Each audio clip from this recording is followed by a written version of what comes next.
ಆಧ್ಯಾತ್ಮಿಕ ಮಿತ್ರರೇ, ನಿಮಗೆಲ್ಲ ವಂದನೆಗಳು ಮತ್ತು ಅಭಿನಂದನೆಗಳು. ಇಂದಿನ ಸಂಚಿಕೆಯಲ್ಲಿ ನಾವು ಮುಕ್ತಿಯ ಬಗ್ಗೆ ಸ್ವಲ್ಪ ವಿಚಾರ ಮಾಡೋಣ. ಮುಕ್ತಿ ಅಂದ್ರೆ ಏನು ಅನ್ನೋದು ಮೊದಲನೇ ಪ್ರಶ್ನೆ. ಸದ್ಗತಿ ಅಂದ್ರೆ ಏನು ಅಂತ, ದುರ್ಗತಿ ಅಂದ್ರೆ ಏನು, ಸಾವು ಅಂದ್ರೆ ಏನು, ಮುಕ್ತಿ ಸಾವಿನ ನಂತರವೇ ಸಿಗುವಂಥದ್ದ ಇಲ್ಲ ಅದಕ್ಕಿಂತ ಮೊದಲು ಸಿಗತ್ತಾ ಅನ್ನೋದು 4 ಪ್ರಶ್ನೆಗಳು. ಈಗ ಸಾಮಾನ್ಯವಾದ ಒಂದು ನಂಬಿಕೆ ತುಂಬಾ ಬೇರೆ ಬೇರೆ ಸ್ತರದಲ್ಲಿದೆ. ಕೆಲವು ಜನರು ಏನ್ ಹೇಳ್ತಾರೆ, ಸತ್ತೋದ್ ಕೂಡ್ಲೆ ನೋಡಪ್ಪ ಅವನನ್ನು ಮೋಕ್ಷಕ್ಕೆ ಹೋದ, ಶ್ರಾದ್ದ ಮಾಡೋದನ್ನು ಮೋಕ್ಷಕ್ಕೆ ಕಳಿಸೋದು ಅನ್ನುವ ಅರ್ಥದಲ್ಲಿ ಕೆಲವರು ಹೇಳ್ತಾರೆ. ಅಂದ್ರೆ ಅವರ ಅರ್ಥ ಏನು ಅಂದ್ರೆ, ಸತ್ತ ಮೇಲೆ ಶ್ರಾದ್ದ ಮಾಡೋದು ಒಬ್ಬ ವ್ಯಕ್ತಿಯನ್ನು ಮೋಕ್ಷಕ್ಕೆ ಕಳಿಸ್ಲಿಕ್ಕೆ ಅನ್ನೋ ಒಂದು ಭಾವನೆ ಇದೆ. ಈ ಭಾವನೆ ತಪ್ಪು ಭಾವನೆ. ಈ ಭಾವನೆ ಯಾಕೆ ಬಂದಿದೆ ಅಂದರೆ, ಮೋಕ್ಷ ಅನ್ನುವ ಶಬ್ದದ ಅರ್ಥ ಗೊತ್ತಿಲ್ಲದೆ ಸದ್ಗತಿಯನ್ನೇ ಮೋಕ್ಷ ಅಂತ ತಿಳ್ಕೊಂಡು ಜನಸಾಮಾನ್ಯವಾಗಿ ಏನ್ ಹೇಳ್ತಾರೆ, ಸತ್ತ ಕೂಡ್ಲೆ ಶ್ರಾದ್ದ ಎಲ್ಲ ಮಾಡಿದ್ದೇವೆ, ಮೋಕ್ಷಕ್ಕೆ ಕಳಿಸಿದ್ದೇವೆ ಅಂತ ಹೇಳ್ತಾರೆ. ಆದ್ರೆ ಇದಲ್ಲ ವಿಷಯ, ಇದಲ್ಲ. ಈಗ ಒಬ್ಬ ವ್ಯಕ್ತಿ ಸಾಯ್ತಾನೆ ಅಂದ್ರೆ ಏನು, ತನ್ನ ಸ್ಥೂಲ ಶರೀರವನ್ನು ಬಿಡ್ತಾನೆ. ಸಾವು ಅಂದರೆ ಏನು, ನಾವು ಮೇಲೆ ಹೋದಾಗ ಸಾವು ಅನ್ನೋದೇ ಇಲ್ಲ ಅಂತ ಬರುತ್ತೆ. ಬೇಡ, ಅಷ್ಟು ಮೇಲೆ ಹೋಗೋದು ಬೇಡ. ನಾವು ಏನ್ ನೋಡ್ತೇವೋ, ನಮ್ಮ ತಿಳುವಳಿಕೆ ಎಷ್ಟು ಇದೆಯೋ ಆ ವಿಚಾರದಿಂದ ನಾವು ಮುಂದೆ ಹೋಗ್ಬೇಕು. ಒಬ್ಬ ವ್ಯಕ್ತಿ ಯಾರೋ ಒಬ್ಬ ವ್ಯಕ್ತಿ ದೇಹ ತ್ಯಾಗ ಮಾಡಿದ, ಸತ್ತೋದ ಅಂತ ತಿಳಿದ ಮೇಲೆ, ಸತ್ತೋದ ಅಂದ್ರೆ ಎಲ್ಲಿಗೆ ಹೋದ ಅನ್ನೋ ಪ್ರಶ್ನೆ ಬರುತ್ತೆ. ಸತ್ತ ಮೇಲೆ ನಮ್ಗೆ ಸತ್ತ ದೇಹ ಕಾಣಿಸುತ್ತೆ, ಚಲನೆ ಇಲ್ಲದ ದೇಹ, ಉಸಿರಾಟವಿಲ್ಲದ ದೇಹ. ಈ ದೇಹವನ್ನು ಹೆಚ್ಚು ಕಾಲ ಇಟ್ಟುಕೊಂಡರೆ ಈ ದೇಹ ಕೊಳೆತು ನಾರಿ ಹೋಗುತ್ತೆ, ವಾಸನೆ ಹೊಡೆಯುತ್ತೆ. ಹಾಗಾಗಿ ಏನ್ ಮಾಡ್ತಾರೆ, ಸತ್ತ ಮೇಲೆ ಕೂಡಲೇ 3 ಗಂಟೆ ಒಳಗೆ ಇಲ್ಲ 12 ಗಂಟೆ ಒಳಗೆ ಆ ದೇಹದ ಅಂತ್ಯಕ್ರಿಯೆಯನ್ನು ಮಾಡಿದ್ರೆ ಒಳ್ಳೇದು. ಅದಾಗಿಲ್ಲ ಅಂದ್ರೆ 1 ದಿನದಲ್ಲಿ ಮತ್ತೆ ಈಗ ಅವರವರ ರೀತಿ ನೀತಿಯಲ್ಲಿ ಬಂಧು ಬಾಂಧವರು ಬರ್ಬೇಕು ಹಾಗೆ ಅನ್ಕೊಂಡು ಉತ್ತರ ಕ್ರಿಯೆಯನ್ನು ಅಥವಾ ಅಗ್ನಿಗೆ ಆ ದೇಹವನ್ನು ಸಮರ್ಪಿಸೋದ ಅಥವಾ ಆ ದೇಹವನ್ನು ಹೂತು ಹಾಕಿ ಸಮಾಧಿಯನ್ನು ಮಾಡೋದು ಮಾಡ್ತಾರೆ. ಆಯ್ತು, ಅಲ್ಲಿ ತನಕ ದೃಶ್ಯ ಪ್ರಪಂಚ, ಅಲ್ಲಿ ತನಕ ಎಲ್ಲವರು ನೋಡ್ತಾರೆ. ಆಯ್ತು, ಈಗ ಸತ್ತ ನಂತರ, ದೇಹವನ್ನು ಸುಟ್ಟ ನಂತರ ಅಥವಾ ದೇಹವನ್ನು ಮಣ್ಣು ಮಾಡಿದ ನಂತರ ಆ ದೇಹದೊಳಗೆ ಇರುವ ಜೀವನಿಗೆ ಏನಾಗತ್ತೆ ಅನ್ನೋದು ವಿಷಯ. ಈಗ ಅವನು ಸ್ಥೂಲ ದೇಹದಲ್ಲಿ ಇದ್ದಾಗ ಪುಣ್ಯ ಕರ್ಮಗಳನ್ನು ಮಾಡಿದ್ದರೆ ಆ ಜೀವನು, ದೇಹದ ಒಳಗಿರುವ ಜೀವ ಅಥವಾ ಜೀವಾತ್ಮನು ತನ್ನಿಂದಾನೆ ಸದ್ಗತಿಯನ್ನು ಪಡಿತಾನೆ. ಸದ್ಗತಿ ಅಂದ್ರೆ ಏನು ಅಂತ ಈಗ ಪ್ರಶ್ನೆ. ನೋಡಿ, ಆ ಜೀವನಿಗೆ ಮಾರ್ಗಗಳಿವೆ ಅಂತ ಹೇಳ್ತಾರೆ. ಯಾವುದೇ ಜೀವವು ಈ ದೇಹವನ್ನು ಬಿಟ್ಟ ಮೇಲೆ ಯಮಪುರಿಗೆ ಹೋಗತ್ತೆ ಅಂತ ಗರುಡ ಪುರಾಣ ಹೇಳತ್ತೆ. ಯಮಪುರಿಗೆ ಹೇಗೆ ಹೋಗತ್ತೆ ಅಂತ, ಯಮಪುರಿಗೆ ಹೋಗ್ಲಿಕ್ಕೆ ಯಮಪುರಿಯಲ್ಲಿ 4 ದ್ವಾರಗಳಿವೆ: ಪೂರ್ವ, ಪಶ್ಚಿಮ, ಉತ್ತರ ಮತ್ತು ದಕ್ಷಿಣ. ಈ ಪೂರ್ವ, ಪಶ್ಚಿಮ, ಉತ್ತರ ದ್ವಾರಗಳಲ್ಲಿ ಪುಣ್ಯಾತ್ಮರು ಹೋಗ್ತಾರೆ.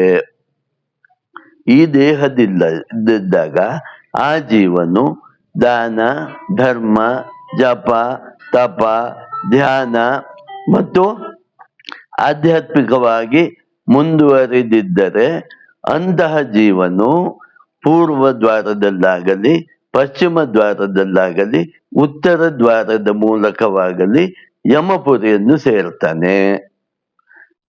ಅತಿ ಪಾಪಿಯಾದ ಜೀವ, ತುಂಬಾ ಬೇರೆಯವರಿಗೆ ಮೋಸ ಮಾಡಿ, ಕೃತ್ರಿಮ ಮಾಡಿ, ಬೇರೆಯವರಿಗೆ ನೋಯಿಸಿ, ಅತ್ಯಂತ ಕಾಮಿ, ಕ್ರೋಧಿ, ಲೋಭಿ, ಮೋಹಿ, ಮದಮತ್ಸರದಿಂದ ತುಂಬಿದ ವ್ಯಕ್ತಿ, ಬೇರೆಯವರಿಗೆ ಟಾರ್ಚರ್ ಮಾಡಿ ಪಾಪಿ ಅನ್ನಿಸಿಕೊಳ್ಳುವಂತ ವ್ಯಕ್ತಿ, ಜೀವನದಲ್ಲಿ ಯಾವುದೇ ಉತ್ತಮ ಕರ್ಮವನ್ನು ಮಾಡದಿದ್ದ ಆ ಜೀವ ಯಮಪುರಿಗೆ ದಕ್ಷಿಣ ದ್ವಾರದ ಮೂಲಕ ಹೋಗತ್ತೆ ಅಂತ ಮೊದಲನೇ ತಿಳುವಳಿಕೆ ಇರಬೇಕು. ಏನ್ ವ್ಯತ್ಯಾಸ? ಯಾವ ದಾರಿಯಲ್ಲಿ ಹೋದ್ರೆ ಏನು ಅಂದರೆ, ಪೂರ್ವ, ಪಶ್ಚಿಮ, ಉತ್ತರ ದಾರಿಗಳಲ್ಲಿ ಪುಣ್ಯಾತ್ಮ ಜೀವಗಳು ಹೋಗುವುದರಿಂದ ಯಮಪುರಿಗೆ ಆ ಜೀವಗಳನ್ನು ತುಂಬಾ ಗೌರವದಿಂದ, ಮರ್ಯಾದೆಯಿಂದ, ಆ ಜೀವಗಳಿಗೆ ಯಾವುದೇ ಕಷ್ಟವಿಲ್ಲದಂತೆ ವಿಷ್ಣು ದೂತರು ಆ ಜೀವವನ್ನು ಯಮಪುರಿಗೆ ತಲುಪಿಸ್ತಾರೆ. ಯಾವ ಜೀವ ಪರಮ ಪಾಪಿ ಆಗಿದ್ದ ಆ ಜೀವವನ್ನು ದಕ್ಷಿಣ ಮಾರ್ಗದ ಮೂಲಕ ಯಮಪುರಿಗೆ ಕರ್ಕೊಂಡು ಹೋಗ್ತಾರೆ. ದಕ್ಷಿಣ ಮಾರ್ಗದ ಮೂಲಕ ಯಮಪುರಿಗೆ ಹೋಗುವ ಜೀವನಿಗೆ ಅತಿಯಾದ ಕಷ್ಟದ ದಾರಿ ಇರತ್ತೆ. ಅಂದರೆ ಯಾರು ಪಾಪಿನೋ ಅವನ ಕಷ್ಟಗಳು ಯಾವಾಗ ಶುರುವಾಗತ್ತೆ ಅಂದ್ರೆ, ದೇಹ ತ್ಯಾಗ ಮಾಡುವಾಗಲೇ ಕಷ್ಟ ಶುರುವಾಗತ್ತೆ. ಈ ದೇಹದಿಂದ ಹೊರಗೆ ಹೋಗುವಾಗಲೇ ಕಷ್ಟ ಶುರುವಾಗತ್ತೆ. ಹೇಗೆಂದರೆ, ಆ ಪಾಪಿಯಾದ ಜೀವನು ದೇಹದ ಕೆಳಗಿನ ಭಾಗದ ಮೂಲಕ ಈ ದೇಹವನ್ನು ಬಿಡ್ತಾನೆ. ಇದನ್ನು ಮೊದಲಾಗಿ ತಿಳ್ಕೊಳ್ಬೇಕು. ಯಾವ ಜೀವನು ದೇಹದ ಮೇಲ್ಭಾಗದಿಂದ, ಅಂದರೆ ಕುತ್ತಿಗೆಯ ಪ್ರದೇಶದಿಂದ, ಕಣ್ಣಿನ ಮೂಲಕವಾಗಲಿ, ಮೂಗಿನ ಮೂಲಕವಾಗಲಿ, ಬಾಯಿಯ ಮೂಲಕವಾಗಲಿ, ಕಿವಿಯ ಮೂಲಕವಾಗಲಿ, ಅಥವಾ ನೆತ್ತಿಯ ಮಧ್ಯಭಾಗದಿಂದ ಆಗಲಿ ಯಾವ ಜೀವನು ಹೊರಗೆ ಹೋಗುತ್ತಾನೋ ಆ ಜೀವನು ಪುಣ್ಯಾತ್ಮ ಜೀವ ಅನ್ನುವ ಸಂಕೇತವನ್ನು ಕೊಟ್ಟು ಹೋಗ್ತಾ ಇದ್ದಾನೆ ಅಂತ ನಮ್ಗೆ ಮೊದಲ ತಿಳುವಳಿಕೆ ಇರಬೇಕು. ಯಾವ ಜೀವನು ದೇಹದ ಕೆಳಭಾಗದಿಂದ, ಅಂದರೆ ಮಲಮೂತ್ರಗಳನ್ನು ವಿಸರ್ಜನೆ ಮಾಡುವ ಭಾಗದಿಂದ ಈ ದೇಹವನ್ನು ಬಿಡುತ್ತಾನೋ ಆ ಜೀವನು ಪಾಪಿ ಜೀವ ಅನ್ನುವ ಮೊದಲ ಸಂಕೇತಗಳು ನಮ್ಗೆ ಸಿಗತ್ತೆ. ಹೀಗೆ ಇಲ್ಲಿಂದ ಹೊರಟ ಜೀವ ದಕ್ಷಿಣ ದ್ವಾರದ ಮೂಲಕ ಹೋದರೆ ನಾನಾ ರೀತಿಯ ಕಷ್ಟ ಕಾರ್ಪಣ್ಯಗಳನ್ನು ಅನ್ಭವಿಸ್ತಾ ಇರ್ತಾನೆ. ಯಮದೂತರು ಅವನನ್ನು ದರ ಅಂತ ಹೇಳ್ಕೊಂಡು ಹೋಗ್ತಾರೆ. ನಾನಾ ರೀತಿಯ ಹೊಡೆತವನ್ನು ಕೊಟ್ಟು, ನಾನಾ ರೀತಿಯ ಚಿತ್ರಹಿಂಸೆಯನ್ನು ಕೊಟ್ಟು ಆ ಜೀವವನ್ನು ಯಮಪುರಿಗೆ ತಲುಪಿಸ್ತಾರೆ. ಎಷ್ಟು ಟೈಮ್ ತಗೊಳತ್ತೆ ಅಂದರೆ, ಸತ್ತು 1 ವರ್ಷಕ್ಕೆ ಆ ಜೀವನು ಯಮಪುರಿಯನ್ನು ತಲುಪುತ್ತಾನೆ. ಯಾವಾಗ ಇಲ್ಲಿಂದ ಹೊರಡುತ್ತಾನೆ ಅಂದರೆ, ದೇಹದಿಂದ ಹೊರಗೆ ಬಂದ ಜೀವನು 13 ದಿನಗಳ ಕಾಲ ಇಲ್ಲಿಯೇ ಇದ್ದು ಓಡಾಡ್ತಾ ಇರ್ತದೆ, ತನ್ನ ಬಂಧು ಬಾಂಧವರನ್ನು ನೋಡ್ತಾ ಇರ್ತಾನೆ.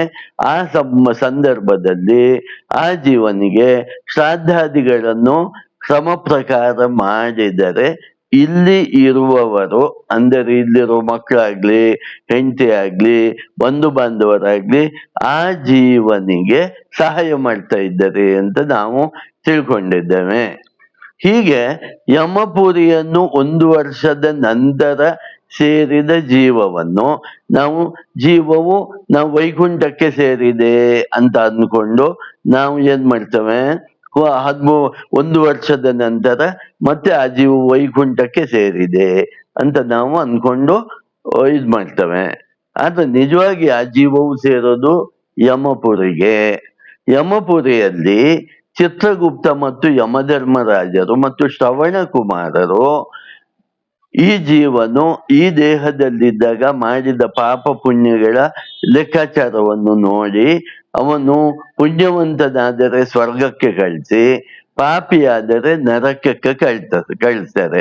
ಹೀಗೆ ಸ್ವರ್ಗಕ್ಕೆ ಕಳಿಸುವುದನ್ನು ಸದ್ಗತಿ ಅಂತ ಹೇಳ್ತಾರೆ.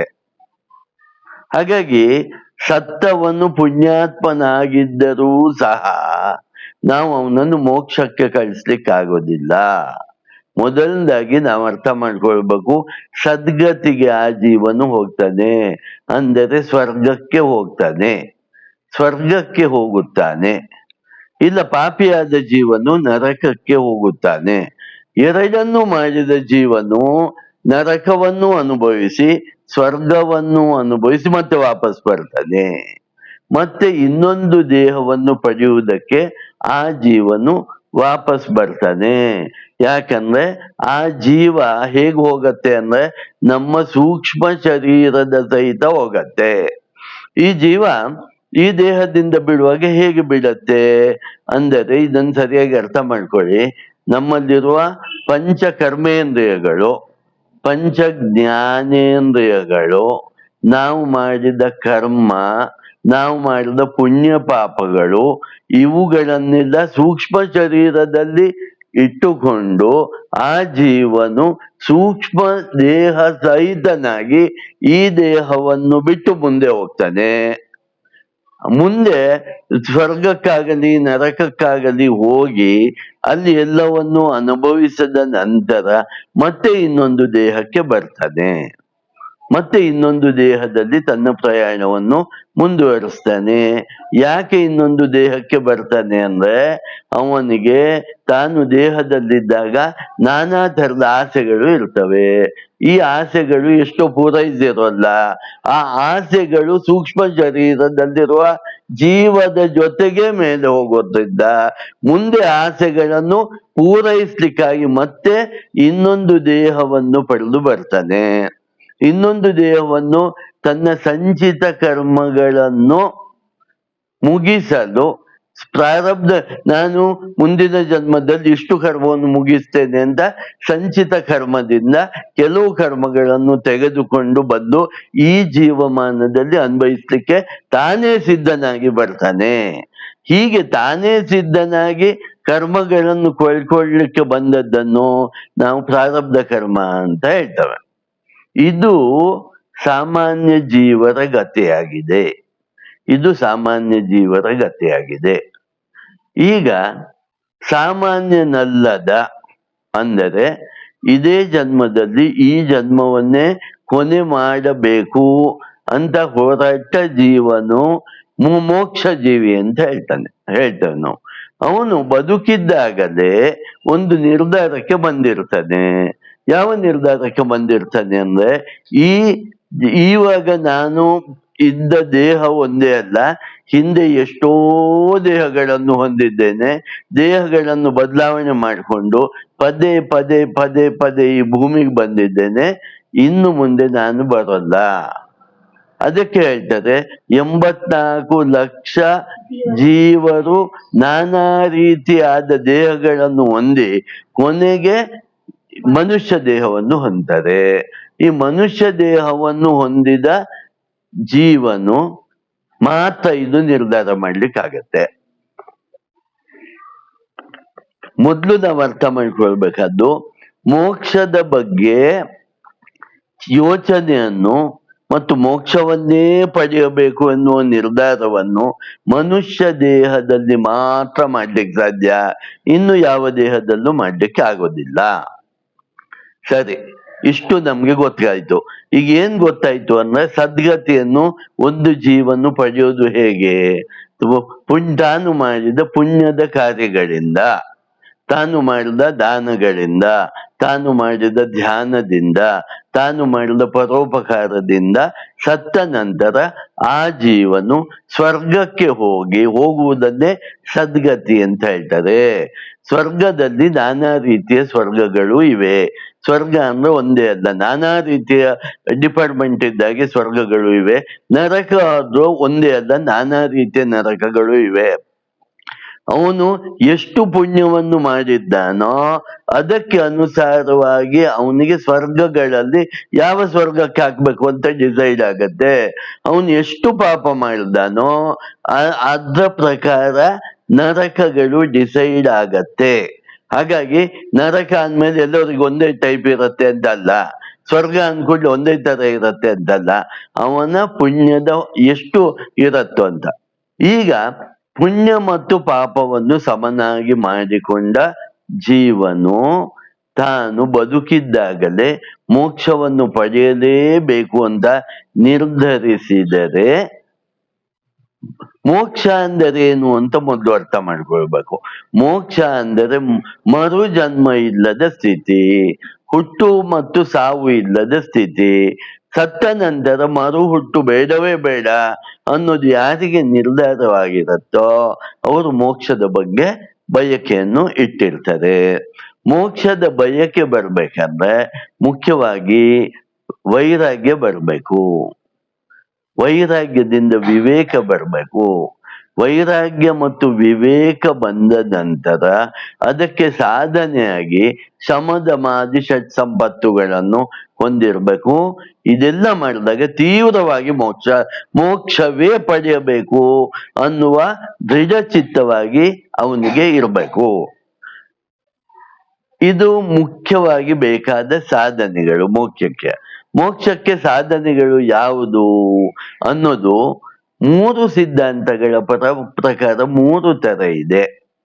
ದ್ವೈತ ಶ್ರೀಮನ್ ಮಧ್ವಾಚಾರ್ಯರು ಹೇಳಿದ ದ್ವೈತ ಸಿದ್ಧಾಂತ, ರಾಮಾನುಜಾಚಾರ್ಯರು ಹೇಳಿದ ವಿಶಿಷ್ಟಾದ್ವೈತ ಸಿದ್ಧಾಂತ, ಶ್ರೀ ಭಗವತ್ಪಾದ ಶಂಕರಾಚಾರ್ಯರು ಹೇಳಿದ ಅದ್ವೈತ ಸಿದ್ಧಾಂತ.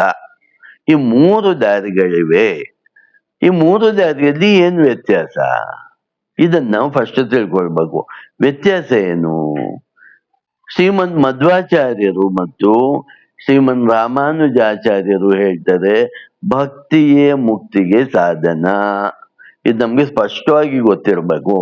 ಭಕ್ತಿಯೇ ಮುಕ್ತಿಗೆ ಸಾಧನ. ಮುಕ್ತಿ ಅನ್ನೋದು ಕೊಡೋದು ಈಶ್ವರನ ಇಚ್ಛೆ.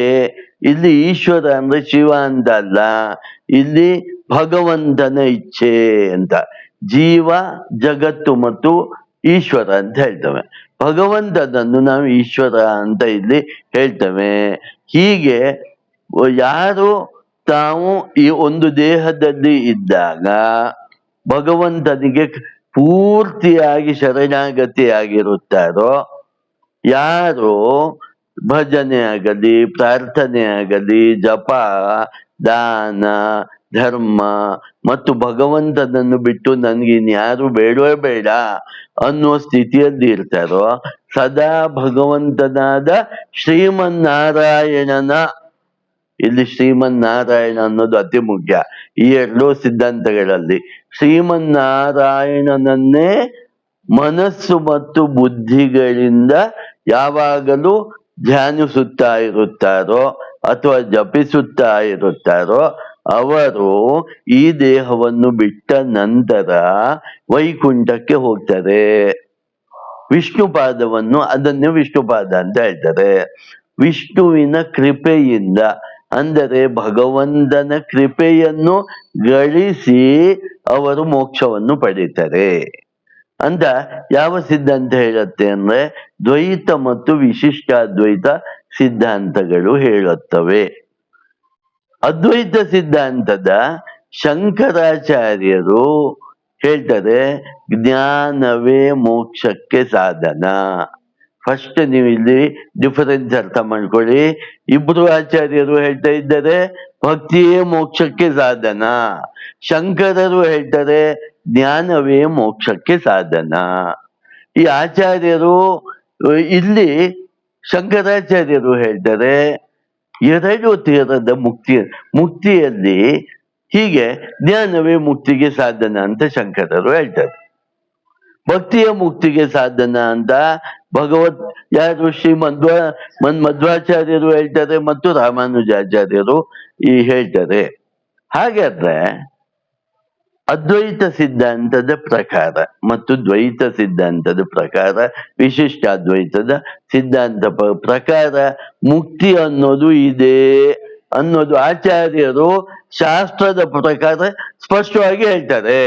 ಇಲ್ಲಿ ಒಂದು ಈ ಪಾಯಿಂಟ್ ಅನ್ನು ನೀವು ಅರ್ಥ ಮಾಡ್ಕೊಳ್ಬೇಕು. ಮುಕ್ತಿ ಇದೆಯೋ ಇಲ್ವೋ ಅನ್ನೋ ಪ್ರಶ್ನೆ ಇಲ್ಲ. ಯಾಕಂದ್ರೆ 3 ಆಚಾರ್ಯರು, ಭಗವತ್ ಸ್ವರೂಪಿಗಳಾದ ಆಚಾರ್ಯರು ಮುಕ್ತಿ ಅನ್ನೋದು ಇದೆ ಅಂತ ಹೇಳ್ತಾರೆ. ಅಂದರೆ ನೀವು ಮನುಷ್ಯ ಜನ್ಮದಲ್ಲಿ ಇದ್ದಾಗ ಇನ್ನು ನಾನು ಹುಟ್ಟುವುದೇ ಬೇಡ ಅನ್ನೋದು ನಿರ್ಧಾರ ಮಾಡಿದರೆ ನೀವು ಮುಕ್ತರಾಗಬಹುದು ಅನ್ನೋದು ಅತಿ ಸ್ಪಷ್ಟವಾಗಿ ಹೇಳ್ತಾರೆ. 3 ಜನ ಆಚಾರ್ಯರು ಹೇಳ್ತಾರೆ. ಈಗ ಅದ್ವೈತ ಸಿದ್ಧಾಂತದ ಪ್ರಕಾರ ಹೋದಾಗ ಮುಕ್ತಿಯಲ್ಲಿ 3 ಥರದ ಮುಕ್ತಿ ಇದೆ. ಯಾವುದು 3 ಥರದ ಮುಕ್ತಿ ಅಂದ್ರೆ, ಒಂದು ಕ್ರಮ ಮುಕ್ತಿ, ಇನ್ನೊಂದು ಜೀವನ್ ಮುಕ್ತಿ, ಇನ್ನೊಂದು ವಿದೇಹ ಮುಕ್ತಿ. ಬದುಕಿದ್ದಾಗಲೇ ಒಬ್ಬ ವ್ಯಕ್ತಿಯು ಮುಕ್ತನಾಗಬಹುದು ಅಂತ ಭಗವತ್ಪಾದ ಶಂಕರರು ಹೇಳ್ತಾರೆ. ಇದನ್ನು ರಾಮಾನುಜಾಚಾರ್ಯರಾಗಲಿ ಮಧ್ವಾಚಾರ್ಯರಾಗಲಿ ಹೇಳುವುದಿಲ್ಲ. ಇದನ್ನು ಸ್ಪಷ್ಟವಾಗಿ ಅರ್ಥ ಮಾಡ್ಕೊಳ್ಬೇಕು. ಭಗವತ್ಪಾದ ಶಂಕರರು ಹೇಳ್ತಾರೆ, ನೀವು ಒಂದು ದೇಹದಲ್ಲಿ ಇದ್ದಾಗಲೇ ಮುಕ್ತರಾಗಬಹುದು, ಸತ್ತ ಮೇಲೆ ಮುಕ್ತರಾಗಬಹುದು ಅಲ್ಲ. ನೀವು ದೇಹದಲ್ಲಿದ್ದಾಗಲೇ ನೀವು ಪುಣ್ಯ ಕಾರ್ಯಗಳನ್ನು ಮಾಡುತ್ತಾ ಹೋದರೆ, ಧ್ಯಾನವನ್ನು ಮಾಡುತ್ತಾ ಹೋದರೆ, ಜ್ಞಾನವನ್ನು ಗಳಿಸುತ್ತಾ ಹೋದರೆ, ತತ್ವಮಸಿ ಅನ್ನುವ ತತ್ವ ನಿಮ್ಗೆ ಅರ್ಥ ಆದರೆ. ಏನಿದು ತತ್ವಮಸಿ ಎಂದರೆ, ತ್ವಮ್ಮ ಜೀವಾತ್ಮನಾದ ನೀನು, ತತ್ ಆ ಪರಮಾತ್ಮನೇ ಆಗಿದ್ದೀಯಾ. ಜೀವಾತ್ಮನಾದ ಈ ದೇಹದಲ್ಲಿರುವ ಜೀವಾತ್ಮನಾದ ನೀನು ಪರಬ್ರಹ್ಮ ಸ್ವರೂಪಿಯಾಗಿದ್ಯಾ, ಆದರೆ ನೀನು ಮರೆತು ಹೋಗಿದ್ಯಾ.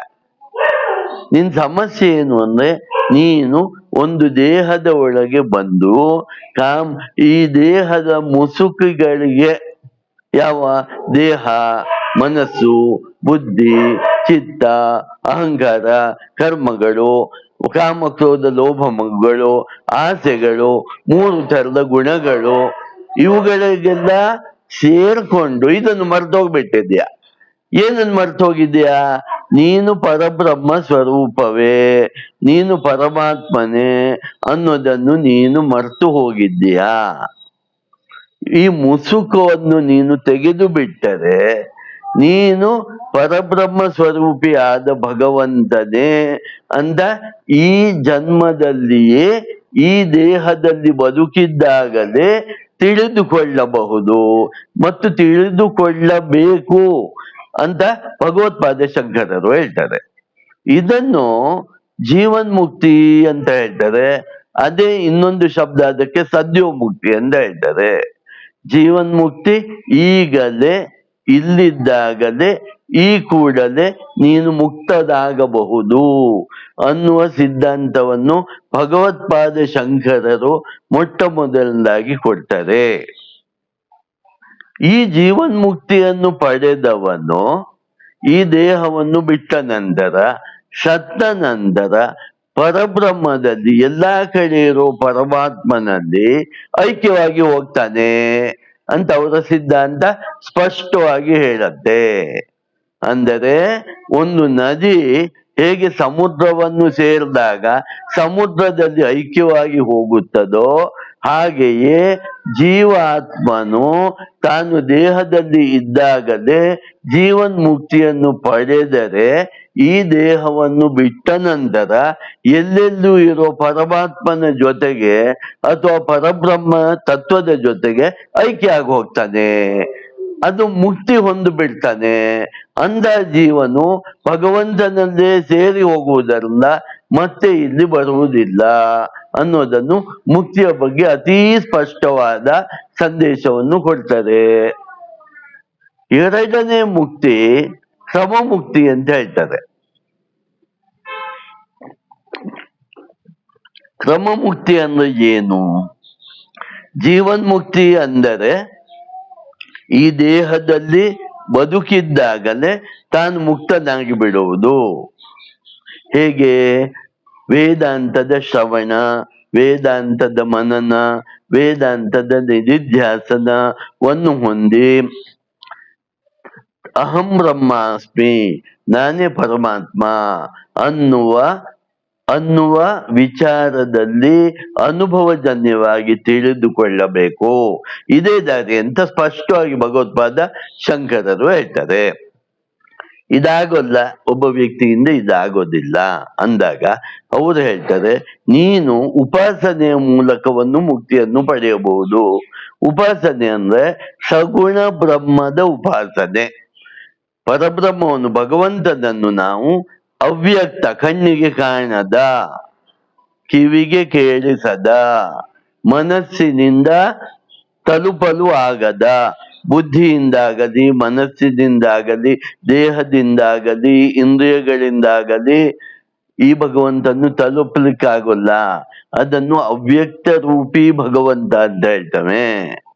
ನಿರಾಕಾರನಾದ, ನಿರ್ಗುಣನಾದ ಭಗವಂತ ಅಂತ ಹೇಳ್ತವೆ.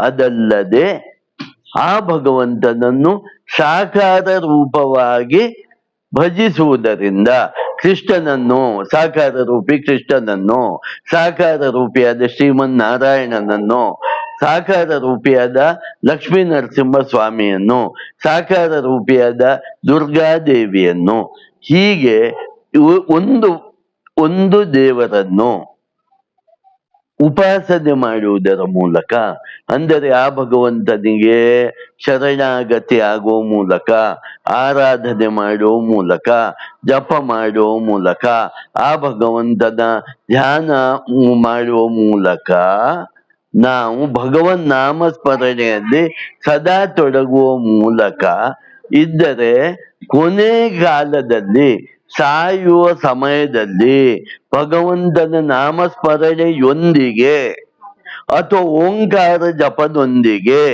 ಈ ದೇಹವನ್ನು ಬಿಟ್ಟರೆ ನಾವು ಆವಾಗ ಬ್ರಹ್ಮಲೋಕದ ತನಕ ಹೋಗ್ತೇವೆ. ಬ್ರಹ್ಮಲೋಕದ ತನಕ ಹೋಗ್ತೇವೆ. ಈ ಬ್ರಹ್ಮಲೋಕವು ಒಂದು ಸ್ವರ್ಗಲೋಕ ಇದ್ದಾಗೆ, ಅತ್ಯುತ್ತಮವಾದ ಸ್ವರ್ಗಲೋಕ ಇದ್ದಾಗೆ.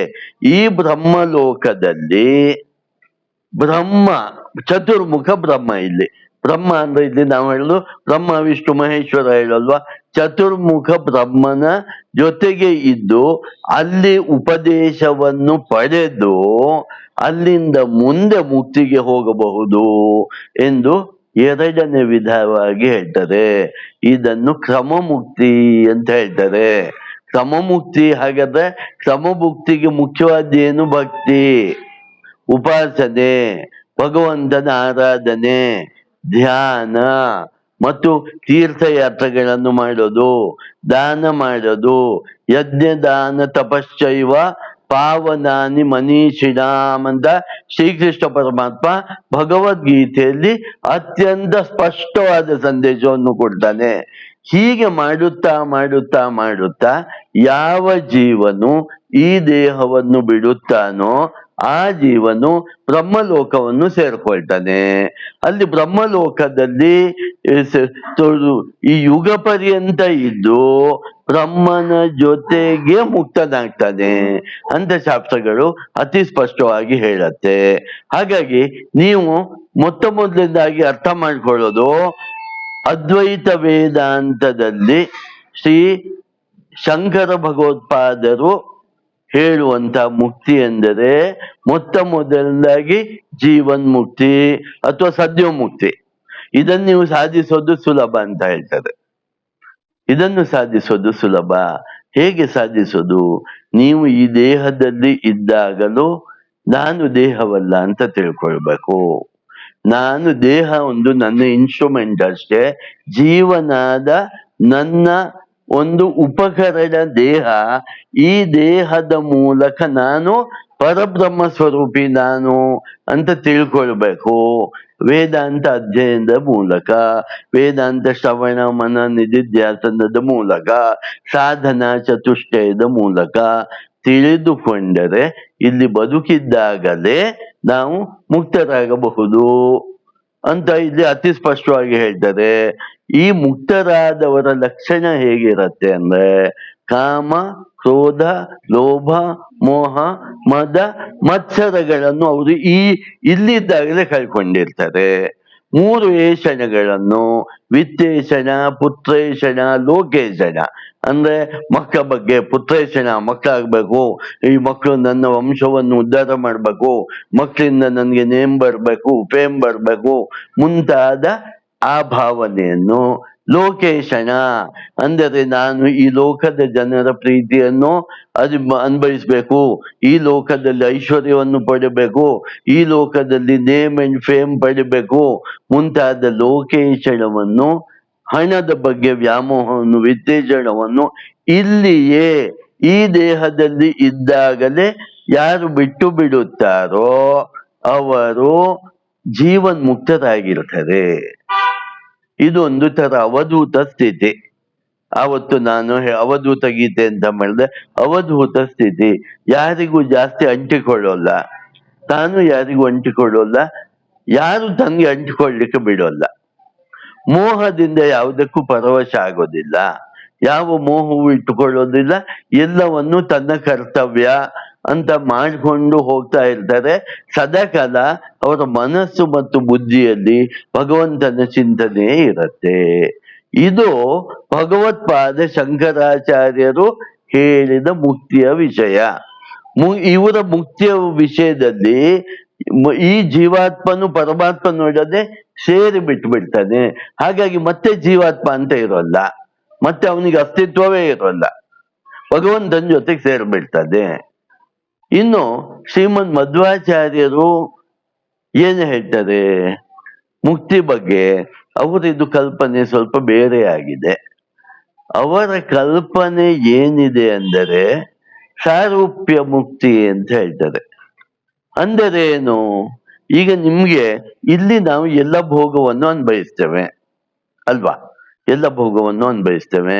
ನಾವು ಏನ್ ಮಾಡ್ತೇವೆ, ಮದುವೆ ಆಗ್ಲಿಕ್ಕೆ ಗಂಡಾಗಿರೋ ಒಂದು ಹೆಣ್ಣನ್ನು ಹುಡುಕ್ತೇವೆ, ಹೆಣ್ಣಿನ ಜೊತೆಗೆ ಭೋಗವನ್ನು ಅನುಭವಿಸ್ತೇವೆ, ಅಥವಾ ಗಂಡಿನ ಜೊತೆಗೆ ಭೋಗವನ್ನು ಅನುಭವಿಸ್ತೇವೆ.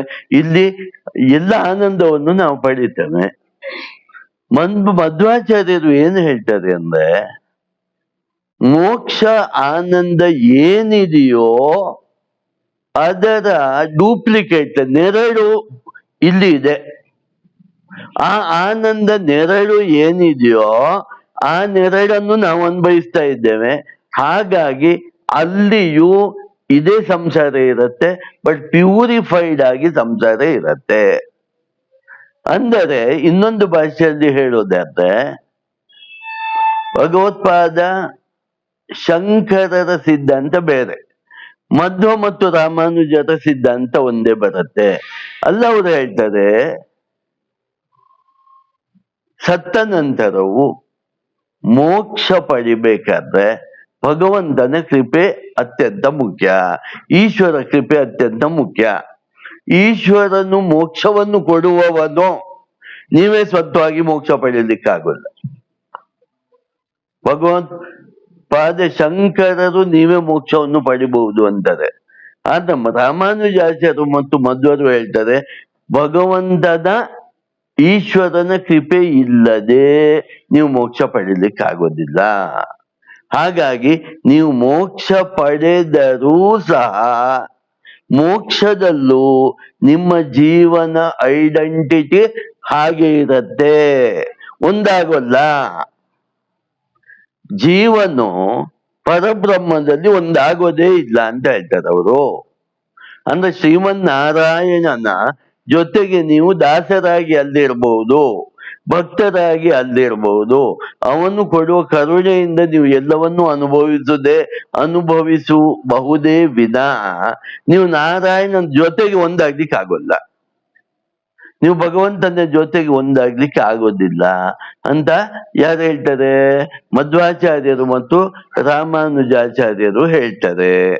ಹಾಗಾಗಿ ಇಲ್ಲಿ ಮೇಜರ್ ವ್ಯತ್ಯಾಸ ಇದೆ, ಮುಖ್ಯವಾದ ವ್ಯತ್ಯಾಸ ಇದೆ. ಯಾವುದು ವ್ಯತ್ಯಾಸ ಇದೆ ಅಂದ್ರೆ, ಶಂಕರರ ಅದ್ವೈತ ಸಿದ್ಧಾಂತದ ಪ್ರಕಾರ ಮೋಕ್ಷ ಹೊಂದಿದವನು ಹೇಗೆ ನದಿ ಸಮುದ್ರದ ಜೊತೆಗೆ ಸೇರಿ ನದಿಯನ್ನು ಐಡೆಂಟಿಟಿ ಕಳ್ಕೊಂಡು ಅದು ಸಮುದ್ರವೇ ಅನಿಸಿಕೊಳ್ಳುತ್ತದೋ, ಹಾಗೆ ಜೀವನು ಮೋಕ್ಷವನ್ನು ಪಡೆದ ನಂತರ ಭಗವಂತನ ಜೊತೆಗೆ ಒಂದಾಗಿ ಜೀವನು ಐಡೆಂಟಿಟಿಯನ್ನು ಕಳ್ಕೊಳ್ತಾನೆ.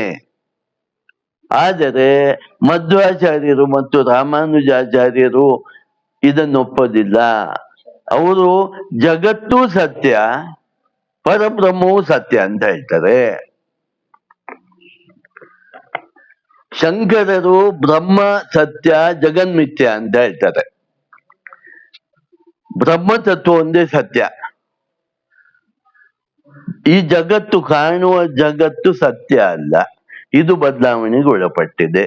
ಇದು ನಿಮ್ಗೆ ಯಾಕೆ ಕಾಣಿಸುತ್ತಾ ಇದೆ ಅಂದರೆ ನಿಮ್ಮ ಮೇಲಿರುವ ನಾನಾ ವಿಧವಾದ ಉಪಾಧಿಗಳಿಂದಾಗಿ ನಿಮ್ಗೆ ಕನಸಿದ ಹಾಗೆ ಈ ಜಗತ್ತು ಕಾಣಿಸ್ತಾ ಇದೆ.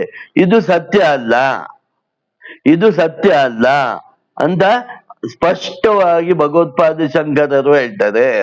ಹಾಗಾಗಿ ಈ ಸತ್ಯ ಯಾವುದು ಅಂದ್ರೆ ಪರಬ್ರಹ್ಮ ಮಾತ್ರ, ಪರಮಾತ್ಮ ಮಾತ್ರ ಸತ್ಯ ಅಂತ ಅವರು ಹೇಳ್ತಾರೆ. ರಾಮಾನುಜಾಚಾರ್ಯರು ಮತ್ತು ಮಧ್ವಾಚಾರ್ಯರು ಏನ್ ಹೇಳ್ತಾರೆ, ಈ ಜಗತ್ತೂ ಸತ್ಯನೇ, ಪರಬ್ರಹ್ಮ ಭಗವಂತ ಪರಮಾತ್ಮ ಎಷ್ಟು ಸತ್ಯವೋ ಈ ಜಗತ್ತು ಅಷ್ಟೇ ಸತ್ಯ, ಇದರಲ್ಲಿ ಏನು ವ್ಯತ್ಯಾಸ ಇಲ್ಲ. ಜೀವನೂ ಸತ್ಯ, ಜಗತ್ತೂ ಸತ್ಯ, ಪರಮಾತ್ಮನೂ ಸತ್ಯ ಅಂತ ರಾಮಾನುಜಾಚಾರ್ಯರು ಹೇಳ್ತಾರೆ. ಜೀವನೂ ಸತ್ಯ, ಜಗತ್ತೂ ಸತ್ಯ, ಪರಬ್ರಹ್ಮವೂ ಸತ್ಯವೇ, ಈ ಮೂರೂ ಸತ್ಯವೇ ಅಂತ ಹೇಳ್ತಾರೆ ರಾಮಾನುಜಾಚಾರ್ಯರು. ಮಧ್ವರು ಸಹ ಜಗತ್ತೂ ಸತ್ಯ, ಪರಮಾತ್ಮನೂ ಸತ್ಯ ಅಂತ ಹೇಳ್ತಾರೆ. ಭಗವತ್ಪಾದ ಶಂಕರರು ಮಾತ್ರ ಹೇಳ್ತಾರೆ ಈ ಜಗತ್ತು ಸತ್ಯ ಅಲ್ಲ, ಪರಬ್ರಹ್ಮ ಒಂದೇ ಸತ್ಯ. ಈ ಪರಬ್ರಹ್ಮದಿಂದ ನಿಮಗೆ ಜಗತ್ತಾಗಿ ತೋರ್ತಾ ಇದೆ, ಆ ಪರಬ್ರಹ್ಮವೇ ನಿಮಗೆ ಜಗತ್ತಾಗಿ ತೋರ್ತಾ ಇದೆ ವಿನಃ ಜಗತ್ತು ಅಂದ್ರೆ ಬೇರೆ, ಪರಬ್ರಹ್ಮ ಅಂದ್ರೆ ಬೇರೆ ಅಲ್ಲ. ಇದು ತೋರುತ್ತಾ ಇದೆ, ಕನಸಿನಂತೆ ತೋರುತ್ತಾ ಇದೆ. ಕನಸಿನಿಂದ ನೀವು ಎದ್ದಾಗ ಹೇಗೆ ನಿಮ್ಗೆ ಸತ್ಯ ಗೊತ್ತಾಗತ್ತೋ, ನೀವು ಅಜ್ಞಾನದಿಂದ ಎದ್ದಾಗ, ಅವಿದ್ಯೆಯಿಂದ ಹೊರಗೆ ಬಂದಾಗ ನಿಮಗೆ ಪರಬ್ರಹ್ಮ ಒಂದೇ ಸತ್ಯ, ಭಗವಂತ ಒಂದೇ ಸತ್ಯ, ಪರಮಾತ್ಮ ಒಂದೇ ಸತ್ಯ, ಆ ಒಂದೇ ಸತ್ಯ ಅಂದ ಮೇಲೆ ನಾನು ಜೀವನು ಭಗವಂತನೇ ಅಂತ ನಿಮ್ಗೆ ಸ್ಪಷ್ಟವಾಗಿ ಗೊತ್ತಾಗತ್ತೆ ಅಂತ ಭಗವತ್ಪಾದ ಶಂಕರರು ಹೇಳ್ತಾರೆ. ಆದ್ರೆ ಮೂವರು ಒಂದು ಮಾತನ್ನು ಸ್ಪಷ್ಟವಾಗಿ ಹೇಳ್ತಾರೆ, ಮೋಕ್ಷ ಅನ್ನೋದು ಇದೆ. ನೀವು ಮನಸ್ಸು ಮಾಡಿದರೆ ನೀವು ಭಕ್ತಿದಾರಿಯಿಂದ, ಅದ್ರಲ್ಲಿ ನಂಬಿಕೆ ಇದ್ರೆ ಭಕ್ತಿದಾರಿಯಿಂದ ಹೋಗಿ, ಇಲ್ಲ ಜ್ಞಾನದ ಮಾರ್ಗ ನಿಮ್ಗೆ ನಂಬಿಕೆ ಇದ್ರೆ ಜ್ಞಾನದ ಮಾರ್ಗದ ಮೂಲಕ ಹೋಗಿ ಮೋಕ್ಷವನ್ನು ಪಡಿಬಹುದು ಅಂತ ಹೇಳ್ತಾರೆ. ಭಗವತ್ಪಾದ ಶಂಕರರು ಹೇಳ್ತಾರೆ ಹೈಯೆಸ್ಟ್ ಜ್ಞಾನದಿಂದ ಮೋಕ್ಷ. ಹಾಗಾದ್ರೆ ಇದೇನು, ಭಗವದ್ಗೀತೆಯಲ್ಲಿ ಭಗವಂತ ಕರ್ಮಯೋಗ ಹೇಳ್ತಾನೆ, ಭಕ್ತಿ ಯೋಗ ಹೇಳ್ತಾನೆ, ಆಮೇಲೆ ಜ್ಞಾನ ಯೋಗ ಹೇಳ್ತಾನೆ, ನಾನಾ ಯೋಗಗಳನ್ನು ಹೇಳ್ತಾನಲ್ಲ, ಅದೇನು? ಅದಕ್ಕೆ ಹೇಳ್ತಾರೆ ಶಂಕರರು ಹೇಳ್ತಾರೆ, ಜ್ಞಾನ ಯೋಗಕ್ಕೆ ಉಪಯೋಗ ಆಗುವ ಸಾಧನೆಗಳು. ಕರ್ಮಯೋಗದಿಂದ ನೀವು ಚಿತ್ತಶುದ್ಧಿ ಮಾಡ್ಕೊಳ್ಳಿ, ಆಮೇಲೆ ಭಕ್ತಿ ಯೋಗದಿಂದ ನೀವು ಭಗವಂತನ ಮೇಲೆ ಪ್ರೇಮವನ್ನು ಬೆಳೆಸ್ಕೊಳ್ಳಿ, ಧ್ಯಾನ ಯೋಗವನ್ನು ಪಡೆದು ಮುಕ್ತಿಗೆ ಹೋಗಬೇಕು. ಜ್ಞಾನದಿಂದ ಮಾತ್ರ ನಿಮ್ಮ ಜ್ಞಾನ ಹೋಗತ್ತೆ, ಬೆಳಕು ಬಂದ್ರೆ ಮಾತ್ರ ಕತ್ತಲೆ ಹೋಗತ್ತೆ ವಿನಃ ಬೇರೆ ಯಾವ ದಾರಿಯೂ ಕತ್ತಲೆ ಹೋಗ್ಲಿಕ್ಕೆ ಹೇಗೆ ಇಲ್ಲವೋ, ಜ್ಞಾನವನ್ನು ಪಡೆದೇ ಮೋಕ್ಷವನ್ನು ಪಡಿಬೇಕು ಅಂತ ಇಲ್ಲಿ ಅತಿ ಸ್ಪಷ್ಟವಾಗಿ ಭಗವತ್ಪಾದ ಶಂಕರರು ಹೇಳಿದ್ರೆ, ರಾಮಾನುಜಾಚಾರ್ಯರು ಮತ್ತು ಮಧ್ವರು ಹೇಳ್ತಾರೆ ಹಾಗಲ್ಲ, ಭಕ್ತಿ ಮುಖ್ಯ, ಫೈನಲ್ ಮೇಲೆ ನಿಲ್ಲೋದು ಭಕ್ತಿ. ಕರ್ಮಯೋಗವಾಗಲಿ, ಬುದ್ಧಿಯೋಗ ಆಗಲಿ, ಭಕ್ತಿ ಯೋಗವಾಗಲಿ, ಯಾವುದು ಜ್ಞಾನ ಯೋಗವಾಗಲಿ, ಭಕ್ತಿ ಯೋಗಕ್ಕೆ ಸಾಧನೆಗಳು, ಭಕ್ತಿ ಯೋಗಕ್ಕೆ ಸಾಧನೆಗಳು. ನೀವು ಭಕ್ತಿ ಯೋಗವನ್ನು ರೀಚ್ ಆಗಿ ಭಗವಂತನಲ್ಲಿ ಪೂರ್ತಿಯಾಗಿ ಶರಣಾಗತರಾಗಿ ಭಗವಂತನ ಕೃಪೆಗೆ ಒಳಗಾಗಿ ಮೋಕ್ಷವನ್ನು ಪಡಿಬೇಕೇ ವಿನಃ ಬೇರೆ ದಾರಿಯೇ ಇಲ್ಲ ಅಂತ ಅವ್ರು ಹೇಳ್ತಾರೆ. ಆಮೇಲೆ ಭಗವತ್ಪಾದ ಶಂಕರರು ಮಾತ್ರ ಜೀವನ್ಮುಕ್ತಿ ಅಥವಾ ಸದ್ಯೋಮುಕ್ತಿ ವಿಷಯ ಮಾತಾಡ್ತಾರೆ. ಅಂದ್ರೆ ನೀವು ಈ ದೇಹದಲ್ಲಿ ಇದ್ದಾಗಲೇ ಮೋಕ್ಷಗಾಮಿಗಳಾಗಬಹುದು ಎಂದು ಹೇಳುವುದು ಭಗವತ್ಪಾದ ಶಂಕರರು ಮಾತ್ರ. ರಾಮಾನುಜಾಚಾರ್ಯರಾಗಲಿ ಮಧ್ವಾಚಾರ್ಯರಾಗಲಿ ನೀವು ದೇಹ ಬಿಟ್ಟ ನಂತರ ವಿದೇಹ ಮುಕ್ತಿಯನ್ನು ಪಡೆಯಬಹುದು ಅಂತ ಹೇಳ್ತಾರೆ. ಹಾಗಾಗಿ ಇಲ್ಲಿ ಅತಿ ಸ್ಪಷ್ಟವಾದ ಸಂದೇಶ ಏನು ಅಂದರೆ ಈ ಮೂವರು ಒಂದು ಮಾತನ್ನು ಒಪ್ತಾರೆ, ಮನುಷ್ಯ ಜನ್ಮದ ಮೂಲಭೂತ ಉದ್ದೇಶವೇ ಮೋಕ್ಷ ಸಾಧನೆ. ಇದರಲ್ಲಿ ಅವರ ಆ ಮೂವರ ಮತದಲ್ಲೂ ಡಿಫರೆನ್ಸ್ ಏನು ಇಲ್ಲ. ಮೂವರು ಒಂದೇ ಹೇಳ್ತಾರೆ, ಮನುಷ್ಯ ಜನ್ಮದ ನೇರ ಉದ್ದೇಶ, ಒಂದೇ ಉದ್ದೇಶ ಮೋಕ್ಷ ಸಾಧನೆ. ಹಾಗಾದ್ರೆ ನಮ್ಗೆ ಅನ್ಸತ್ತೆ, ಯಾಕೆ ಮನುಷ್ಯನಿಗೆ ಮೋಕ್ಷದ ಬಗ್ಗೆ ಆಸೆ ಬರ್ತಾ ಇಲ್ಲ? ಯಾಕೆ ಆಸೆ ಬರ್ತಾ ಇಲ್ಲ? ಅವನಿಗೆ ಮೋಕ್ಷ ಅಂದ್ರೆ ಏನು ಅಂತ ಅವನಿಗೆ ಯಾಕೆ ಗೊತ್ತಾಗ್ತಾ ಇಲ್ಲ? ಯಾಕೆ ತಿಳುವಳಿಕೆ ಇಲ್ಲ ಅಂದರೆ ಆಸೆಗಳಿಂದ. ನಾನಾ ರೀತಿ ಆಸೆಗಳನ್ನು ಬಿಡಲಾಗದೆ, ತಮೋ ಗುಣ, ರಜೋ ಗುಣ, ಸಾತ್ವಿಕ ಗುಣವನ್ನು ಬಿಟ್ಟವನಿಗೆ ಮಾತ್ರ ಶುದ್ಧ ಸಾತ್ವಿಕ ಬರುತ್ತೆ. ಶುದ್ಧ ಸಾತ್ವಿಕನಿಗೆ ಮಾತ್ರ ಶುದ್ಧ ವೇದಾಂತ ಅರ್ಥ ಆಗತ್ತೆ. ಅಂಥವನಿಗೆ ಮಾತ್ರ ಮೋಕ್ಷದ ಆಸೆ ಬರುತ್ತೆ. ಉಳಿದವರು ಮೋಹವಶರಾಗಿ ಈ ಜಗತ್ತಿನಲ್ಲಿ ಮತ್ತೆ ಮತ್ತೆ ಮತ್ತೆ ಮತ್ತೆ ಬರ್ಲಿಕ್ಕೆ ಇಷ್ಟಪಡ್ತಾರೆ. ಗಂಡನ ಮೋಹ, ಹೆಂಡತಿಯ ಮೋಹ, ಮಕ್ಕಳ ಮೋಹ, ಮನೆಯ ಮೋಹ, ಹಣದ ಮೋಹ, ನಾನಾ ರೀತಿಯ ವಿಷಯಾನಂದಗಳ ಮೋಹ. ಈ ಜಗತ್ತಿನಲ್ಲಿ ಸಿಗುವುದು ವಿಷಯಾನಂದ ಮಾತ್ರ, ಮೋಕ್ಷದಲ್ಲಿ ಸಿಗುವುದು ಬ್ರಹ್ಮಾನಂದ. ಇಲ್ಲಿ ಸಿಗುವ ಆನಂದ ಅತಿ ಕನಿಷ್ಠವಾದ, ಇಲ್ಲಿ ಅತ್ಯಂತ ಹೆಚ್ಚಿನ ಆನಂದವು ಅತಿ ಕನಿಷ್ಠ ಆನಂದ. ಅತೀ ದೊಡ್ಡ ಆನಂದ ಸಿಗೋದು ಬ್ರಹ್ಮಾನಂದ, ಮೋಕ್ಷದಲ್ಲಿ ಸಿಗೋದು. ಇದನ್ನು ಆ ವೇದದಲ್ಲಿ ಆನಂದ ಮೀಮಾಂಸೆ ಅಂತ ಇದೆ, ಅದು ಅತಿ ಸ್ಪಷ್ಟವಾಗಿ ಹೇಳತ್ತೆ. ಮಲ್ಟಿಪಲ್ ಮಲ್ಟಿಪಲ್ ಮಲ್ಟಿಪಲ್ ಮಾಡಿ ಮೋಕ್ಷಾನಂದ ಅಂದ್ರೆ ಏನು, ಬ್ರಹ್ಮಾನಂದ ಅಂದ್ರೆ ಏನು ಅಂತ ಹೇಳತ್ತೆ. ಅಂದರೆ ನಾವು ಈಗ ಪಡೆಯುತ್ತಿರುವ ಈ ಲೋಕದಲ್ಲಿ ಪಡೆಯುತ್ತಿರುವ ಹೈಯೆಸ್ಟ್ ಆನಂದವಾಗಿದ್ದರೂ, ಏನಪ್ಪ ಹೈಯೆಸ್ಟ್ ಆನಂದ ಅಂದ್ರೆ ಇದು? ಇಲ್ಲಿ ಏನು ಹೈಯೆಸ್ಟ್ ಆನಂದ ಪಡಿಬಹುದು? ಇಲ್ಲಿ ದೈಹಿಕ ಆರೋಗ್ಯವಾಗಿರ್ಬಹುದು, ಅತಿ ಫಿಟ್ ಆಗಿರ್ಬಹುದು, ಮಹಾ ಶ್ರೀಮಂತನಾಗಿರ್ಬಹುದು, ಎಲ್ಲ ಭೋಗ ಭಾಗ್ಯಗಳು ಅವನಿಗೆ ಸಿಗ್ಬಹುದು, ಅವನು ಚಕ್ರವರ್ತಿ ಆಗಿರ್ಬಹುದು, ಅಥವಾ ಈಗಿನ ಪ್ರೈಮ್ ಮಿನಿಸ್ಟರ್ ಆಗಿರ್ಬಹುದು. ಅವನಿಗೆ ಹೆಸರು, ಕೀರ್ತಿ, ಜನಪ್ರಿಯತೆ ಎಲ್ಲವೂ ಇರಬಹುದು. ಅದಕ್ಕೆ ಅವರು ಹೇಳ್ತಾರೆ, ಆ ಆನಂದ ಒಂದು ಯೂನಿಟ್ ಆಗಿದ್ದರೆ ನೀವು ಮೋಕ್ಷದಲ್ಲಿ ಪಡೆಯುವ ಆನಂದ ಇದರ 1,00,000 ಯೂನಿಟ್. ನೀವು ಇದರಲ್ಲಿ ಅರ್ಥ ಮಾಡ್ಕೊಳ್ಬೇಕು. ಮೆಜರ್ಮೆಂಟು ಸವೇದ ಹೇಳತ್ತೆ.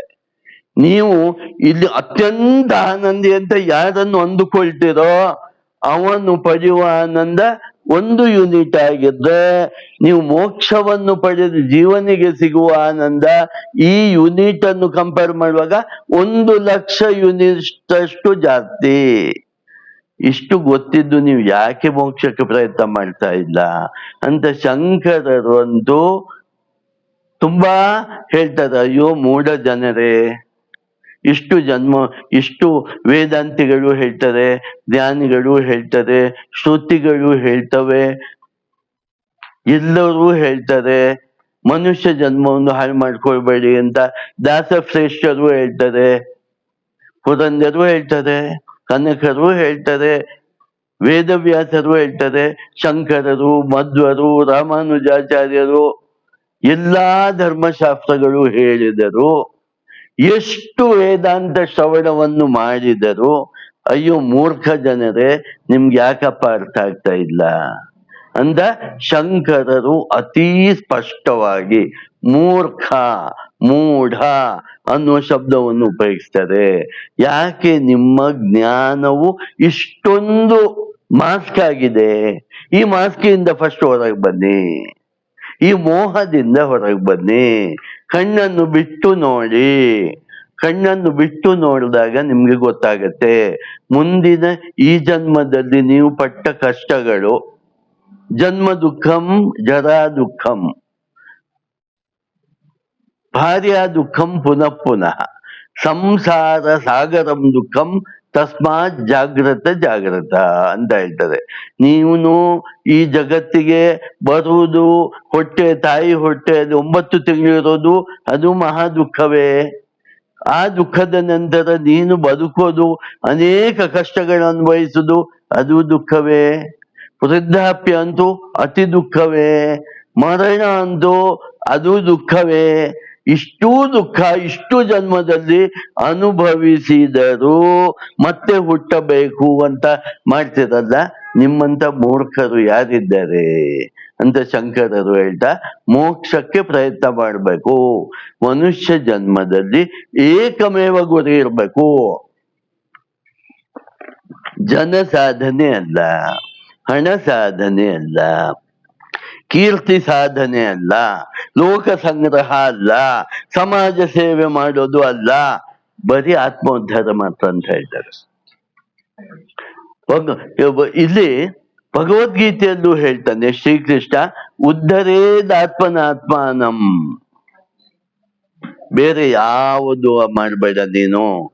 ಅದು ನೀನು ಬಂದದ್ದು ಲೋಕೋದ್ಧಾರಕ್ಕಲ್ಲ, ನೀನು ಬಂದದ್ದು ಸಮಾಜ ಕಲ್ಯಾಣಕ್ಕಲ್ಲ, ನೀನು ಬಂದಿದ್ದು ನಿನ್ನ ಉದ್ಧಾರಕ್ಕಾಗಿ, ನಿನ್ನ ಆತ್ಮೋದ್ಧಾರಕ್ಕಾಗಿ, ನೀನು ಮೋಕ್ಷವನ್ನು ಪಡೆಯುವುದಕ್ಕಾಗಿ. ಹಾಗಾಗಿ ಅದಕ್ಕೆ ಮಾತ್ರ ಪ್ರಯತ್ನಿಸೋ. ಯಾವ ತರ ಪ್ರಯತ್ನ ಇರಬೇಕು ಅನ್ನೋದು ರಾಮಕೃಷ್ಣರು ಹೇಳ್ತಾರೆ. ನೋಡಿ ಎಷ್ಟು ಚೆನ್ನಾಗಿದೆ ಅದು ಅಂತ. ರಾಮಕೃಷ್ಣರು ಹೇಳ್ತಾರೆ, ಮೋಕ್ಷದ ಪ್ರಯತ್ನ ಯಾವ ಮಟ್ಟಕ್ಕೆ ಇರಬೇಕು ಅಂತ. ಒಬ್ಬ ಶಿಷ್ಯ ಕೇಳಿದಾಗ, ಬಾಪ ನಾನು ಹೇಳ್ತೇನೆ ಅಂತ ಹೇಳ್ತಾನೆ. ನದಿ ಕರ್ಕೊಂಡು ಹೋಗ್ತಾರೆ. ಸರಿ ಬಾ ನದಿಯಲ್ಲಿ ಸ್ನಾನ ಮಾಡೋಣ ಅಂತ ಹೇಳ್ತಾರೆ. ಹೋಗ್ತಾರೆ. ಅವನನ್ನು ಮುಳುಗಿದ ಮೇಲೆ ಅವನ ತಲೆಯನ್ನು ಅಮ್ಕಿ ಹಿಡಿತಾರೆ. ಆಗ ಅವನು ಹೇಗೆ ಅಮ್ಕಿ ಹಿಡಿದಾಗ ಅವನು ಹೇಗಾದ್ರೂ ಮೇಲೆ ಬರ್ಬಹುದು ಅಂತ ತನ್ನ ಸರ್ವ ಶಕ್ತಿಯನ್ನು ಉಪಯೋಗಿಸಿ ಮೇಲೆ ಬಂದ್ಬಿಡ್ತಾನೆ, ನೀರಿನಿಂದ ಮೇಲೆ ಬರ್ತಾನೆ. ಪರಮಹಂಸ ಹೇಳ್ತಾರೆ, ಇವಾಗ ನೀನ್ ನೀರೊಳಗೆ ಇರ್ಬೋದಾಗಿತ್ತಲ್ಲ, ಯಾಕೆ ಮೇಲೆ ಬರ್ಲಿಕ್ಕೆ ಇಷ್ಟೊಂದು ಪ್ರಯತ್ನ ಮಾಡ್ದಿ? ಏನ್ ಮಾತಾಡ್ತೀರಿ ಗುರುಗಳೇ, ನನ್ನ ಉಸಿರು ಕಟ್ಟಿತ್ತು, ನಂದು ಪ್ರಾಣವೇ ಹೋಗ್ತದೆ ಅನ್ಸ್ತಾ ಇತ್ತು, ಅಲ್ಲಿ ನಾನು ಖುಷಿಯಾಗಿರ್ಬೋದಾ? ಮೇಲೆ ಬರ್ಲೇಬೇಕಲ್ಲ. ಅದೇ ಭಾವನೆಯನ್ನು ಇಟ್ಕೋ ಸಂಸಾರದಲ್ಲಿದ್ದಾಗ. ಈ ಭಾವನೆಯನ್ನು ನೀನು ಇಟ್ಟುಕೊಂಡರೆ ಪ್ರತಿದಿನವೂ ನಾನು ಮೋಕ್ಷಕ್ಕೆ ಹೋಗ್ಬೇಕು ಅಂತ ಭಗವಂತನಲ್ಲೂ ಪ್ರಾರ್ಥನೆ ಮಾಡ್ತೀಯ, ಅದಕ್ಕೆ ಬೇಕಾದ ಸಾಧನೆಯನ್ನು ಮಾಡ್ತೀಯ. ಭಗವಂತನಲ್ಲಿ ಪ್ರಾರ್ಥನೆ ಮಾಡುವುದು ಮುಖ್ಯವೇ, ವೇದಾಂತ ಸಾಧನೆಯನ್ನು ಮಾಡುವುದು ಮುಖ್ಯವೇ.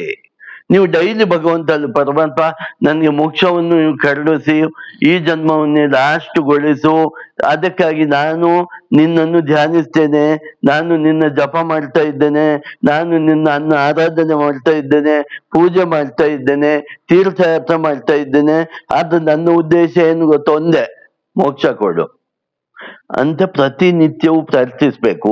ಮತ್ತೆ ಅದಕ್ಕೆ ಬೇಕಾದ ಶ್ರವಣ ಮನನ ನಿಧಿಧ್ಯಾಸನ ಮಾಡಬೇಕು.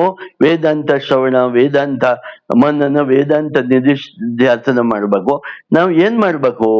ನಾವು ಅಜ್ಞಾನಿಗಳಾದ್ರಿಂದ ನಾವು ಭಕ್ತಿ ಯೋಗವನ್ನು ತಗೊಳ್ಬೇಕು, ಜ್ಞಾನ ಯೋಗವನ್ನು ತಗೊಳ್ಬೇಕು, ಧ್ಯಾನ ಯೋಗವನ್ನು ತಗೊಳ್ಬೇಕು.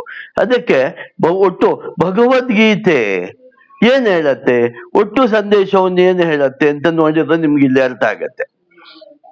ನೋಡಿ, ಗೀತೆ ಅಂದ್ರೆ ಏನು? ಗೀತೆ ಅಂದ್ರೆ ಹಾಡು ಅಂತ ಅರ್ಥ. ಗೀತೆ ಅಂದರೆ ಹಾಡು ಅಂತ ಹೇಳ್ತೇವೆ. ಹಾಡು. ಈಗ ನಾವು ಡೈಲಿ ಏನ್ ಮಾಡ್ತೇವೆ? ಉತ್ತಿಷ್ಟ ನರಶಾರ್ದೂಲ ಕರ್ತವ್ಯಂ ದವೈವ ಮಾಶ್ರಿತಂ ಅಂತ ಭಗವಂತನ್ನು ನಾವು ಎಬ್ಬಿಸ್ತೇವೆ.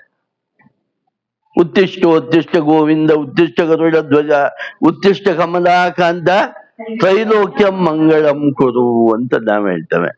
ಭಗವದ್ಗೀತೆ ಹೇಳತ್ತೆ, ಮೂರ್ಖ, ಸದಾಕಾಲ ಎಚ್ಚರ ಇರು, ಭಗವಂತನ್ನು ನೀನೆಬ್ಬಿಸ್ಬೇಕು. ಜನ್ಮ ಜನ್ಮಾಂತರದಲ್ಲೂ ನೀನು ನಿದ್ದೆಗೆ ಹೋಗಿದ್ಯಾ. ಅದಕ್ಕೆ ಹೇಳ್ತಾರೆ ನೋಡಿ, ಅನಾದಿ ಮಾಯೆಯ ಸುಪ್ತೋ ಯದಾ ಜೀವ ಪ್ರಬುದ್ಯತೆ ಅಜವಾ ನಿದ್ರಮ ಸ್ವಪ್ನಂ ಅದ್ವೈತಂ ಬುದ್ಧತೆ ತದ ಅಂತ. ನೀನು ಜನ್ಮ ಜನ್ಮಾಂತರದಿಂದ ಅನಾದಿ ಕಾಲದಿಂದ ಈ ಮಾಯೆಗೆ ಒಳಗಾಗಿ ಎಚ್ಚರ ತಪ್ಪಿ ಮಲಗಿದ್ಯಾ, ಎಚ್ಚರವನ್ನೇ ತಪ್ಪಿ ಮಲಗಿದ್ಯಾ, ಕೋಮಾ ಸ್ಟೇಟ್ ಅಲ್ಲಿರುವಾಗ ಮಲಗಿದ್ಯಾ. ಭಗವದ್ಗೀತೆ ಯಾರಿಗೆ ಹೇಳೋದು ಅಂದ್ರೆ ಎದ್ದೇಳು, ಫಸ್ಟ್ ಎದ್ದೇಳು, ನೀನು ಎದ್ದೇಳು ಫಸ್ಟ್, ಆಮೇಲೆ ಏನ್ ಮಾಡ್ಬೇಕು ಅಂತ ಹೇಳ್ತಾನೆ. ನೀನ್ ಹೇಳ್ತಾನೆ ಇಲ್ವಲ್ಲ ಗುರು, ಎದ್ಮೇಲೆ ತಾನೆ ಕರ್ಮಯೋಗ ಮಾಡುದು, ಭಕ್ತಿ ಯೋಗ ಮಾಡುದು, ಜ್ಞಾನ ಯೋಗ ಮಾಡುದು, ಅದಾದ್ಮೇಲೆ ಫಸ್ಟ್ ಎದ್ದೇಳು. ಭಗವದ್ಗೀತೆ ಫಸ್ಟ್ ಹೇಳ್ತಾ ಇರೋದು ಎಬ್ಬಿಸ್ತಾ ಇರೋದು. ಆದ್ರೆ ಹೇಗೆ ಹೇಗೆ ತಾಯಿ ಮಗುವನ್ನು ಹಾಡಿನ ಮೂಲಕ ಎಬ್ಬಿಸ್ತಾಳೋ, ಇಲ್ಲಿ ಅಷ್ಟು ಸ್ಮೂತ್ ಆಗಿ ಹೇಳ್ತಾ ಇಲ್ಲ, ಇಲ್ಲಿ ಅಪ್ಪಣೆ ಕೊಡ್ತಾ ಇದೆ. ಶ್ರೀಕೃಷ್ಣ ಅಪ್ಪಣೆ ಕೊಡ್ತಾ ಇದ್ದೇನೆ, ಎದ್ದೇಳು, ಅಜ್ಞಾನದಿಂದ ಎದ್ದೇಳು. ಎದ್ದ ನಂತರ ಕರ್ಮಯೋಗವನ್ನು ಮಾಡಿ ಚಿತ್ತಶುದ್ಧಿ ಮಾಡ್ಕೋ. ಭಕ್ತಿ ಯೋಗದ ಮೂಲಕ ಭಗವಂತನಿಗೆ ಪೂರ್ತಿ ಶರಣಾಗು. ಜ್ಞಾನದ ಮೂಲಕ ತಿಳ್ಕೋ. ಜನ್ಮ ಜನ್ಮಾಂತರಗಳು ಬಂದ್ರು ನಾನೇನು ಸಾಧಿಸ್ತಿಲ್ಲ, ಸುಮ್ನೆ ಬರ್ತೇನೆ ಹೋಗ್ತೇನೆ. ಏನಕ್ಕೆ ಬರ್ತೇನೆ ಹೋಗ್ತೇನೆ? ಇನ್ನು ಬರ್ಲಿಕ್ಕೆ ನನ್ಗೆ ಯಾವ ಪರ್ಪಸು ಇಲ್ಲ, ಇನ್ನು ನಾನು ಬರೋದು ಇಲ್ಲ. ನಿಶ್ಚಯ ಮಾಡ್ಕೊ. ಈ ಮೂರನ್ನು ಧ್ಯಾನದ ಕರ್ಮಯೋಗದ ಮೂಲಕ ಚಿತ್ತಶುದ್ಧಿ ಮಾಡಿ, ಧ್ಯಾನ ಯೋಗದ ಮೂಲಕ ಏಕಾಗ್ರತೆಯನ್ನು, ಭಗವಂತನಲ್ಲಿ ಏಕಾಗ್ರತೆಯನ್ನು ಗಳಿಸಿ, ಭಕ್ತಿ ಯೋಗದ ಮೂಲಕ ಭಗವಂತನಿಗೆ ಪೂರ್ತಿಯಾಗಿ ಶರಣಾಗಿ, ಜ್ಞಾನ ಯೋಗದ ಮೂಲಕ ಮೋಕ್ಷವನ್ನು ಪಡಿ. ಇವಾಗ ಪಡ್ಲಿಲ್ಲ ಅಂದ್ರೆ ಇನ್ಯಾವಾಗ ಪಡ್ತೇನೆ ನೀನು? ಇವಾಗ ಒಂದು ಒಳ್ಳೆ ಚಾನ್ಸ್ ಸಿಕ್ಕಿದೆ ನಿನ್ಗೆ, ಈ ಚಾನ್ಸ್ ಅನ್ನು ಯಾವುದೇ ಕಾರಣಕ್ಕೂ ಕಳ್ಕೊಳ್ಬೇಡ. ಮತ್ತೆ ಇಲ್ಲಿ ಬರಬೇಡ, ಈ ದುಃಖ ಸಂಸಾರಕ್ಕೆ ಬರಬೇಡ. ಯಾಕಂದ್ರೆ ಅತ್ಯಂತ ಅದ್ಭುತವಾದ ಆನಂದ ಅಲ್ಲಿದೆ. ಅದನ್ನು ಬಿಟ್ಟು ಇಲ್ಲಿ ಸಿಗುವ ಪುರ್ಗೋಸಿ ಆನಂದವನ್ನೇ, ವಿಷಯಾನಂದವನ್ನೇ ದೊಡ್ಡ ಆನಂದ ಅನ್ಕೊಂಡಿದ್ಯಾ? ಅಲ್ಲ, ದುಃಖವೇ ಇಲ್ಲದ ಆನಂದ ಇದೆ, ಅದನ್ನೇ ಮೋಕ್ಷ ಅಂತ ಹೇಳ್ತಾರೆ. ಅದನ್ನೇ ಪಡಿಬೇಕು ಅಂತ ಆಚಾರ್ಯರು, 3 ಜನ ಆಚಾರ್ಯರು ಹೇಳ್ತಾರೆ, ಭಗವದ್ಗೀತೆ ಹೇಳುತ್ತೆ, ಉಪನಿಷತ್ತುಗಳು ಹೇಳುತ್ತೆ. ಹಾಗಾಗಿ ನಾವು ಅದಕ್ಕೆ ಅವಿರತವಾಗಿ ಪ್ರಯತ್ನ ಮಾಡೋಣ ಅಂತ ಹೇಳ್ತಾ ನಾನು ಈ ವಿಡಿಯೋವನ್ನು ಮುಗಿಸ್ತೇನೆ. ನಿಮ್ಗೆಲ್ಲ ವಂದನೆಗಳು ಮತ್ತು ಅಭಿನಂದನೆಗಳು. ಕೃಷ್ಣಂ ವಂದೇ ಜಗದ್ಗುರುಂ. ಓಂ ಶಾಂತಿ ಶಾಂತಿ ಶಾಂತಿ. ಹರಿ ಓಂ ತತ್ಸತ್. ಶ್ರೀಕೃಷ್ಣಾರ್ಪಣಮಸ್ತು.